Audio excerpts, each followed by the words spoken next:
A homeless boy, 10 years old, forgotten by the world, and surviving with nothing but instinct and grit. But one freezing night, everything changed when a soft cry from a dark alley led him to saving a little girl or two, who were being chased down by dangerous men. Who was the little girl he saved? And what happened after that changed his life forever? Listen to today's story and let us know where you're listening from. In the dead of winter, Chicago was merciless. The wind howled like a beast through cracked alleyways and broken windows. Beneath a highway overpass near the south side, 10-year-old Caleb Foster pulled his oversized coat tighter. His shoes were 2 sizes too big, soaked and splitting at the seams. But it didn't matter. He had no home, only corners of the city that hadn't kicked him out yet. Caleb knew how to move unseen. He'd learned the city's secrets, which diners tossed out leftovers, which buildings still leaked heat, and which streets were best avoided after dark. That night, all he wanted was a warm corner to survive until morning, but fate had other plans. As Caleb turned into an abandoned side street behind a boarded-up bakery, he froze. The wind carried something. Not the usual sirens or clattering trash cans. It was a sound he hadn't heard in a long time, a child's cry. He followed it cautiously. Behind a dumpster, curled up and trembling, sat a little girl no older than 5. Her thin pink jacket was no match for the freezing air. Her knees hugged her chest, and her cheeks were stained with tears. "Hey," Caleb whispered, kneeling slowly. "You okay?" She looked up with wide, terrified eyes but said nothing. "You lost?" he asked softly. She didn't answer, just shivered harder. Against every rule the streets had taught him, Caleb took off his coat and wrapped it around her. "Come on. I know a place." As they made their way to an old boiler room beneath a vacant apartment building, a new sound stopped Caleb in his tracks, a whimper. Another one? Hidden behind a stack of trash bins was a second girl, dirty, shaking, and clutching a broken doll. Her eyes met his with raw panic. The first girl gasped and whispered, "Lily." The second girl stood up, "Sophie?" They rushed into each other's arms with such desperation that it made Caleb freeze. It wasn't just a reunion, it was a rescue. Their embrace said everything words couldn't, that they had been separated too long, that fear had swallowed them both, and that somehow in the cruelest of places they had found each other again. Caleb stood there, stunned. These girls knew each other. This wasn't just 2 random kids on the street. No, this was something bigger, something darker. Because if they knew each other, then they were taken together. Or worse, one was taken and the other had followed. And now that they were found, someone out there, someone dangerous, was probably panicking. Someone powerful enough to make 2 children vanish without a trace, and determined enough to make sure they were never seen again. Caleb felt a chill crawl up his spine. Who were these girls, and what had they just escaped from? He didn't have answers, but he knew one thing for sure. He couldn't let them go back. Inside the boiler room, Caleb started a small fire in a can and huddled with the girls. He asked their names again. "I'm Lily Brooks," said the older one, her voice fragile. "She's Sophie. Sophie Walker." Walker, the name echoed in Caleb's mind. He looked down at Sophie's coat, embroidered inside in golden thread. Walker. Could it be the Walker family? The billionaire real estate dynasty with properties from Manhattan to San Francisco? No wonder someone had taken her. The next morning, Caleb risked everything and took them to Maggie's Market, a small grocery on the corner where the owner, Margaret Harris, sometimes gave him expired snacks. She gasped when she saw the children. "Good Lord, Caleb, what happened? They're lost. Or taken, I don't know. Please help them." Margaret led them to her back office, gave them food, and called someone she trusted more than the cops, James Whitman, a retired journalist turned private social worker. When he arrived, Caleb told him everything, from the alley to the embroidery on Sophie's coat. Whitman's face went pale. "You may have just saved the daughter of one of the most powerful men in the country." Whitman arranged to get the children to a safe house on the outskirts of town, but it was already too late. As they left through the back alley, 2 men in black coats appeared at the corner. Caleb grabbed the girls and ran. Through streets, over fences, into junkyards. They ran until their lungs burned. The men chased them relentlessly, shouting into walkie-talkies. They ran until their lungs burned.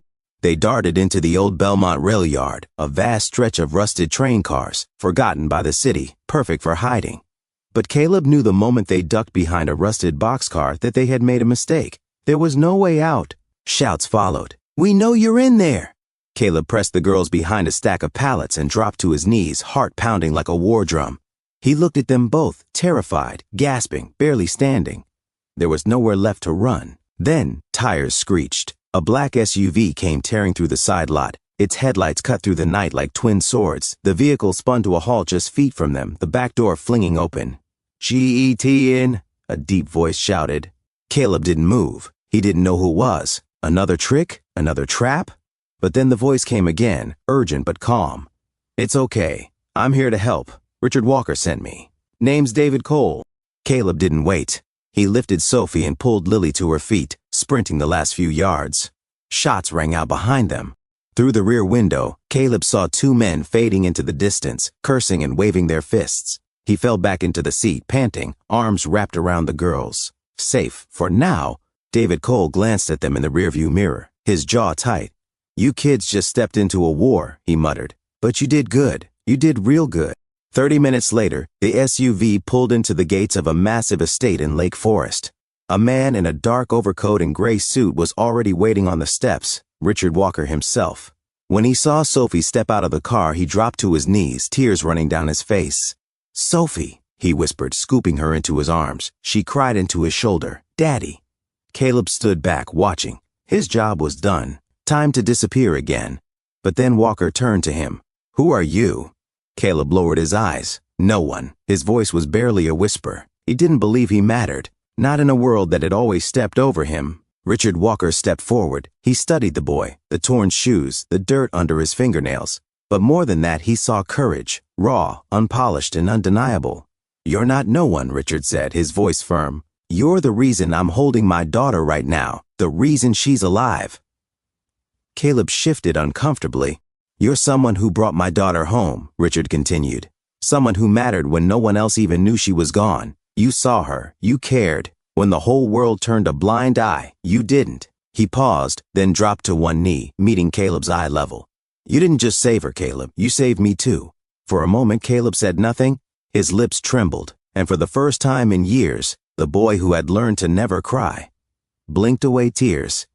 He didn't know what the future held, but at that moment, one thing was clear. He was seen. He was someone. Richard Walker didn't let Caleb leave. He brought him inside, gave him clean clothes, a hot bath, and the first real meal the boy had eaten in years. Days passed. Then one evening, Walker sat with Caleb in his study. Richard leaned forward, eyes steady, voice calm. "I want to adopt you," he said. Caleb's head snapped up. He blinked, unsure if he'd heard correctly. "Not out of debt," Richard continued. "Not because I feel I owe you something. I've written checks before, Caleb. But this is different." He glanced at the photo on his desk, Sophie grinning in her princess pajamas. "She calls you her hero," he said, softer now. "And truth be told, I do too." Caleb's mouth parted, but no words came. "You don't have to answer now," Richard said gently. "But I need you to know this door will always be open. You saved my daughter. But you also reminded me of the kind of man I want to be. I don't know how to be a part of this," Caleb whispered. Richard smiled, not with pity, but with pride. "That's the beauty of it," he said. "You don't have to know. We'll learn together, one day at a time." Caleb's throat tightened. He didn't say yes, but he didn't say no either. And in that moment, surrounded by warmth, safety, and something he'd never had before, belonging, he realized for the first time in his life, maybe he could be loved. Meanwhile, Whitman uncovered the man behind the kidnapping, Charles Benton, a ruthless investor who lost a $300 million deal to Walker. Benton's plan had been to use Sophie as leverage. When it failed, he tried to bury it, but now Whitman had enough evidence to bring him down. Benton was arrested days later, charged with conspiracy and kidnapping. Weeks turned into months. Caleb Foster became Caleb Walker, adopted not only into a home but into a family. He began school. He struggled. He stumbled, but he fought harder than anyone. Lily, who had followed Sophie, was now taken care by the Walker family and now living with a loving foster family nearby, became their close friend and frequent visitor. Sophie never left both their sides. Years later, on a bright spring day, Caleb returned alone to the same alley where he'd first heard Sophie cry. He stood there for a long time and whispered, "Thank you." The wind carried it away, like a secret between the city and the boy who never stopped believing.